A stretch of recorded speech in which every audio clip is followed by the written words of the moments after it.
Hello again, you filthy animals, and welcome to the second episode of the Arrowverse Rewrite series. This is a series of videos where I will attempt to improve the Arrowverse using hindsight, knowing where certain storylines ended up going and knowing how fans responded to them, to attempt to improve the Arrowverse, make it something better, or at least something that I would find to be much better than what the actual Arrowverse ended up being. Today I only have one disclaimer, and that's that I'm no longer using an AI voice. I was originally gonna give a reason, but then I realized no one actually cares. Let's get into the rewrite. This video will cover season 2, which is considered by a lot of people to be the best season in the entire Arrowverse, not just Arrow. And I also think it's fantastic. I love this season, and just like season 1, I'm not changing it because I think it needs to be changed. I'm just changing it so that the rest of the Arrowverse rewrite makes sense. Some of the changes I'll make, they may not make sense in regards to the actual season 2, but when the rewrite is done, who knows how long this will take, but when the rewrite is done, when you look back, you'll see, oh, that's why he changed this, or that's why he changed that. Without wasting any more time, let's get into it. As usual, we will begin with the flashbacks. In the original season 2, Shadow and Oliver Queen were dating, and Slade was hanging around like a jealous third wheel. You could tell that he was into Shadow, but I guess he didn't have the riz. But in the rewrite, it will be the opposite. Slade and Shadow will be dating, and Oliver will be the one who failed to get together with Shadow. We can see a funny scene, just a 1 minute scene or something, of Oliver trying to raise up Shadow using his season 1 Playboy charm, before he ended up on the island, but it didn't work out. And we can see the reason why Shadow preferred Slade is because they're both into martial arts and all that. Anyway, the important difference is that Oliver won't be like the original Slade. He won't be a jealous third wheel, because when he gets captured on the Amazo, in the rewrite he successfully escapes with Cassandra Lance, who in the rewrite represents Sarah Lance.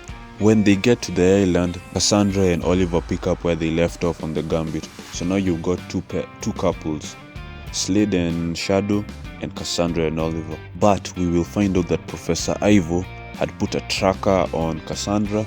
That's how he tracks them down. And in the mid-season finale, in that scene where Professor Ivo has a gun to both Cassandra and Shadow's head, Slade Wilson won't have seemingly died by then. Instead, he'll be tied up. He will have gotten the Mirakuru shot, but it won't have worked. He will be injured, but he's still alive. And when Oliver ends up choosing Cassandra and Shadow gets killed, we will see Slade lose his mind. And then, as he's trying to break free, he'll seemingly die due to the Mirakuru. Professor Ivo will check his pulse, decide he's dead, and he'll be left behind. But as we all know, he's actually alive and well. Well, not well, but he's alive. Later on, after Slade Wilson has already broken free, he's taken over the Amazo, he's killed Professor Ivo. In the episode The Promise, he will tell Oliver to remember that they made a sacred vow that they would protect Shadow. But Oliver instead chose to break that vow and chose a girl who he was cheating on her sister with. And in Slade's eyes, Oliver is a very, very selfish person.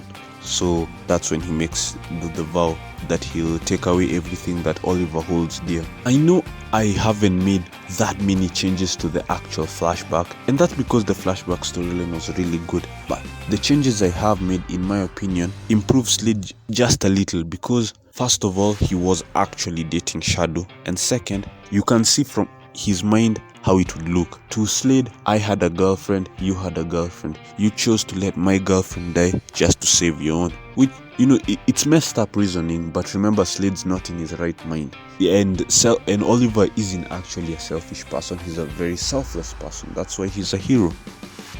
Okay, moving over the present day, Cassandra Lance will return to Starling City to check up on her family after she sees what the undertaking did to the Glades, and she'll begin going by the Canary. However, unlike in the original, this isn't her League of Assassins name. In the original, every League member that we saw had a the something name. Malcolm Merlin was the Magician. Green Arrow, when he joined, was the Arrow. And Sarah Lance, who is Cassandra Lance in the rewrite, was the Canary. But nope, in the rewrite, The Canary is a new title she made up for herself because she's supposed to be on the run. So why would she use her League of Assassins name? Makes no sense. Her League of Assassins name in the rewrite is actually Lady Shiva, and if you're a big fan of DC Comics, you read the comics, that is, you probably already knew that because that's Lady Shiva's name, Cassandra Wusan, and it's also Orphan's name, but she's Orphan's Lady Shiva's daughter, so works out. We will see that Cassandra is a prodigy when it comes to combat. She also has a passion for fighting just like Dinah does, but she's way better than her sister. And in the 6 years she's been away, she's become one of the League of Assassins' best fighters. And that's why Ra's al Ghul wants her back so badly. Well, we won't know that that's the reason why Ra's al Ghul wants her back so badly. We'll think it's just because she ran away. But eventually we'll learn that that's the reason why Ra's al Ghul is sending so many people after her. Speaking of her sister, Dinah Lance, she won't have a problem with the arrow over Tommy Marlin's death like in the original, because like I said in the part 1, she's 100% a believer in the arrow. Instead, she will blame herself, because remember, Tommy Marlin died trying to save her. Not even trying, he succeeded in saving her. He lifted that rock and she was able to escape, but instead he got crushed by the debris. And so she blames herself completely, and we will see her go into a sort of depression arc. In the original, we saw a few episodes of Dinah having a drinking spiral, and this is why it will happen in the very first few episodes of the series. Her friends will try to help her, including Oliver and her father, but all of them will fail, and this will all culminate in a very dark scene where we will see Dinah actually attempt to take her own life, where she'll be standing on a ledge in the evening, so there are no passengers walking by to stop her, standing at the top of a building ready to jump. But there will be someone who's watching. Cassandra Lance will have been spying on her sister from the shadows, and when she sees what's about to happen, she'll step out of the shadows and talk her out of it, and she'll only succeed in doing it by revealing her true identity. Not to take away all of Dinah's character flaws, we will see her be very angry with her sister for the same reasons she was in the original. She'll blame her sister for not revealing herself to be alive, and she'll also blame her for going on the gambit and cheating with Oliver. But she'll get over it quickly because she'll see that life has been very, very harsh to Cassandra. She'll see all those scars, and mainly she'll just be very glad that her sister's alive and well. And it'll be around this time that Dinah is introduced to Oliver's secret identity, and her reaction will be exactly the same as Thea Queen's in season 3, where she will be like, all those times you were lying to me, it's because you were saving a life. Thank you, just like Thea Queen did in the original season 3. And by the way, sadly, Quentin Lance won't know that Cassandra's alive. We're exchanging those two roles. And as for their mother, she never really had any role in the story apart from the first 2 seasons, making cameos here and there. So I don't see a need for her to even be in both seasons. I guess she can be in season 1, but there's no need for her to be in this season or any other season ever. Now, the fact that Cassandra's revealed herself is how the League of Assassins will eventually find her, and that's how they'll start attacking, because she broke her hiding in the shadows. As for Dinah, we will see that she's still a lawyer, but when she sees how Sebastian Blood has completely taken over the system, because in the rewrite he'll have an even stronger grip on the city, kinda like how Diaz had in season 6. And so when she sees all this, she'll completely lose faith in the system, even though she was a lawyer before, and realize that sometimes you have to get your hands dirty.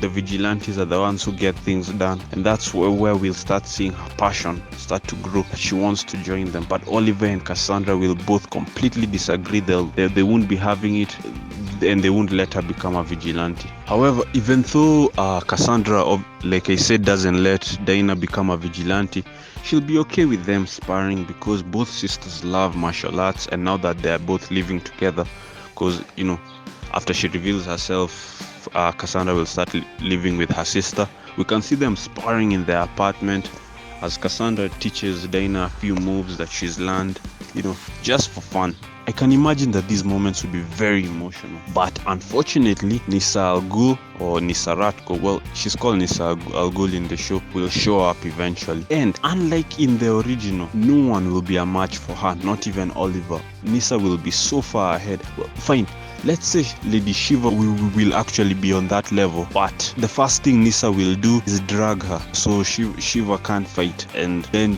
Nisa goes ahead to wipe the floor with everyone else. This is important because, like I said in season 1, Rachel Ghul will be the main villain of season 5, not season 3. And I personally think it's a bit of a joke how a member of the League of Assassins was so hard for Oliver to defeat, but the daughter of the demon he ended up defeating so easily. I mean, how does no one else find that insane? Plus, if she's so tough to defeat, then that will just build up in the audience's mind. What about her father, the one who even she's afraid of? How powerful is he? The one who all these powerful fighters, Malcolm Marlin, everyone, they're all afraid to face this guy. So by the time we reach season 5 and we finally face Rachel Ghul, it'll have been built up for a while and it'll be the ultimate fight. And when Oliver does defeat him, because I'm keeping that, Oliver will defeat Rachel Ghul at the end of season 5, it'll be the ultimate achievement. So like I said, Nisa won't be defeated, and what will happen is when Cassandra threatens to take her own life, Nisa will tell her, if you do so, Rachel Ghul already knows where you came, and he knows that you came to see your family. If you take your own life, he'll send assassins after the members of your family to kill them in revenge, and you won't be there to protect them. But if you come back with me to Nanda Parbat, I swear, because remember Nisa loves Cassandra, I swear that I'll talk to my father not to exact his vengeance, and I'll even negotiate that you get chances to be coming back home and see your family, because that's an option you had, by the way. You didn't have to run away. Malcolm Marlin was released to go home, so if you let me talk to my father when he comes down, you'll be allowed to be able to go home every once in a while to see your family. With this ultimatum offered, the choice will be pretty clear and Cassandra will have to go home. And this will be a moment, Dinah will be present for this so that she can see that being a hero is sometimes making sacrifices. We can all see that Cassandra wants to stay home here in Starling City, but she has no choice. She has to go back in order to save her family. And later on in the season, when Slade Wilson comes, we'll see Oliver also making sacrifices. And this is all to teach Dinah that if she wants to be a hero and join these people, she will also have to make sacrifices. Now, there's one last thing about Dinah, and it's very important, and it's about Barry Allen. In the original, when Barry Allen shows up, he bonds a lot with Felicity. In fact, the audience kind of sees that, who knows, maybe one day they may date, because at the time we still thought Oliver was going to get together with, well, she was called Laurel Lance, but I'm calling her Dinah. But my point is, that's what we thought, and there was a lot of bonding between Barry Allen and Felicity. We didn't know that the Flash was gonna get his own show, but in the rewrite it will be between Dinah and Barry. We'll see a lot of chemistry between them. I mean, there can still be bonding between Barry and Felicity where they make all the pop culture references, but the ship baiting, as other fans like to call it, will happen between Dinah and Barry, and this will all culminate with Dinah escorting Barry Allen back to Central City to see particle accelerator blow up. And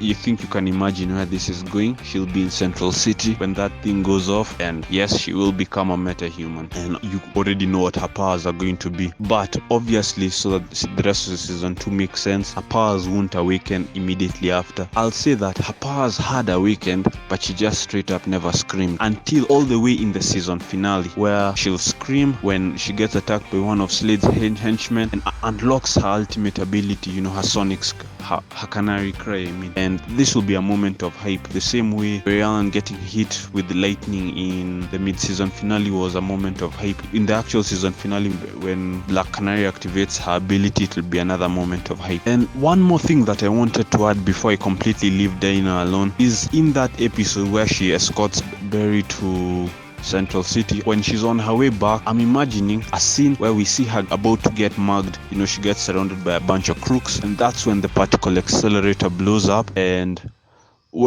before the thing goes off, she tries to fight them because she knows her little judo here and there, but obviously she can't take them on. Her training's not complete, and when it seems like all hope is lost, the particle accelerator blows up and causes a car accident which hits one of the crooks, and during all that chaos, that's when she escapes. And I want the first half of the season, with all the depression and everything, we see that Dinah feels so powerless and helpless. So by the time she chooses to take a stand in the season season finale and joins the fight even though she's not allowed to become a vigilante, and ends up using her scream and defeating one of the Mirakuru henchmen. It feels like an empowering moment, and it completely fuels her passion that next season she's becoming the Black Canary one way or another, regardless of what Oliver and her sister want her to do. That ends everything to do with the Lance sisters, because the League of Assassins will not be coming back in the season finale to help. Let's limit the amount of League of Assassins showing up, since because we have to drag them out all the way to season 5.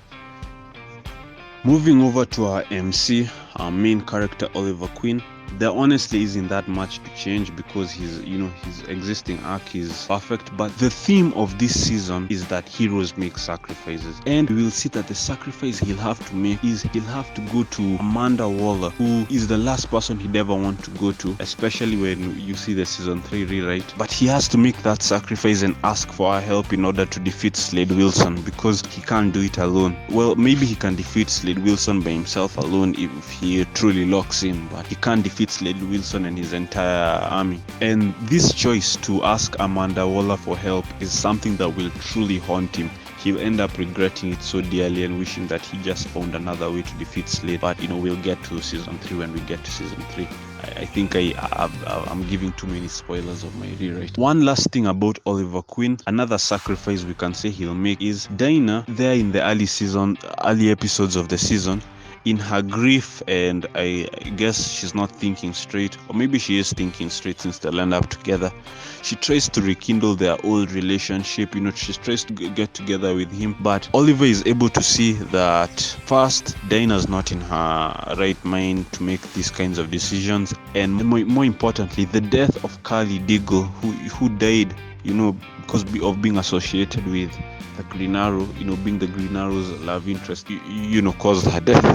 So he doesn't want that for Dinah, so he keeps her at arm's length.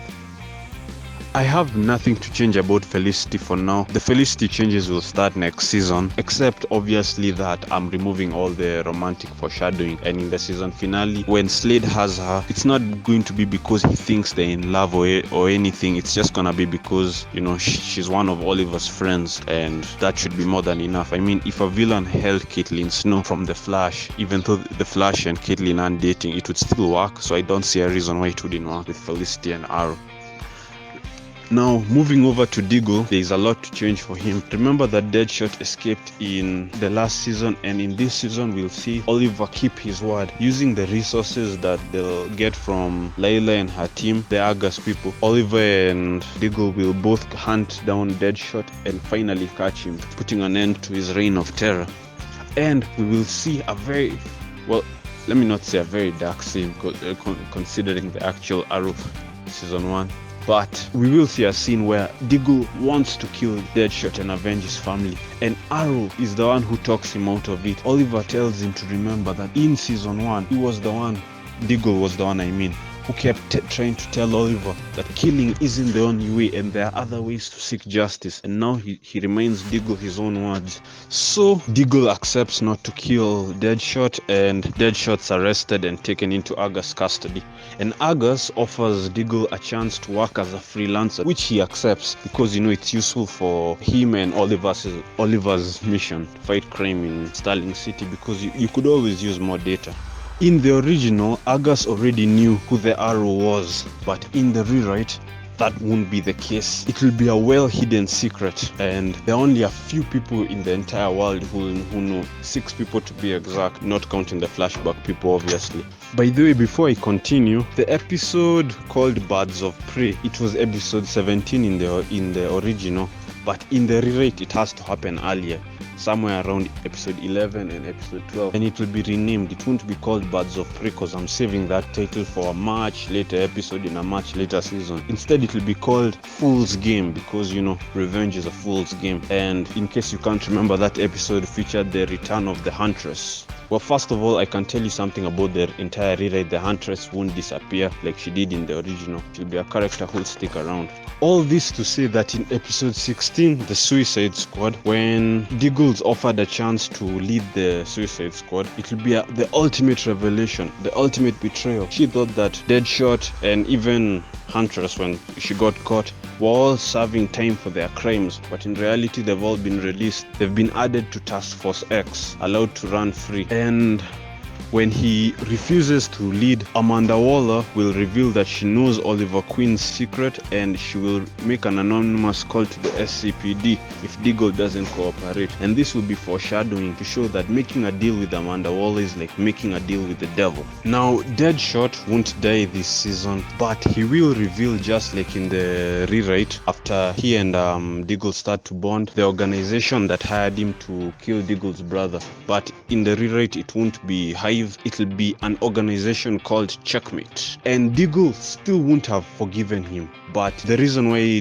Deadshot will be willing to reveal this information will be because he didn't kill him earlier. And you remember Deadshot loves his daughter. And because Diggle didn't make Deadshot's daughter fatherless, Deadshot felt like he owed him one. Finally, in this season, Diggle and Layla will get married, and Layla will become pregnant with Baby John, because Baby Sarah had absolutely no purpose in the original except for just to be switched up by Flashpoint, and Baby John has a huge purpose. He's gonna become Connor Hawk, so he has to be the one who will be John Diggle's son from the beginning. Finally, let's talk about Roy Harper and Thea Queen. Roy Harper, honestly, there's nothing to change about him except for, remember that in between seasons he was invited to live in the Queen Manor. So the only thing different about him is he's adjusting to being rich. And I guess we can see a little classic CW drama where he invites his friend Sin to the manor, and maybe it can seem like he's cheating, but in reality, you know, he's not. He loves their queen dearly. They're the perfect couple, honestly. However, for Thea, there's a lot to change. First of all, she's also going to find out Oliver Queen's identity this season, but unlike in the original, she won't take it well. This, coupled with the fact that Roy Harper broke up with her and her mom lied about her true father, it will all be too much for her. Remember, she's a bit mentally unwell, and when Marlin, although it won't appear to be Marlin, it will just appear to be a random League of Assassins member, but the audience will figure out that it's Marlin. It's gonna be an easy guess to make, but we will never see Marlin's face. Anyway, when Marlin shows up and offers to take her away and teach her to become strong to face the pain, she'll willingly accept, and the letter that she ends up writing to Roy in the original, saying that she's never coming back, will be written to Oliver Queen instead. And small spoilers, we won't see her again for a whole season. The next time we see her will be all the way in season 4. That means obviously that she won't kill Cassandra like in the original, and none of that. I already said that the League of Assassins won't be the enemies of the next season. And that brings us to the end of the rewrite. Like I said, there isn't a lot to change because this season is a fantastic season, and everything I've changed is all just set up for later seasons. Be sure to stay tuned, because in the next episode we will officially begin the season 3 rewrite, which will be the first season where a lot is being changed. The whole season is being rewritten. It's going to have, well, I wouldn't say nothing, but it's gonna have little to do with the original season 3, and I'll give those reasons when I get to that episode. And after that, the Flash rewrite officially begins. So if you're looking forward to that, then be sure to subscribe so you don't miss that video when it comes out, and like this video if you enjoyed it. If the video has already come out, then you should see it on your screen. So what are you waiting for? Click it already. Until then, hail and farewell.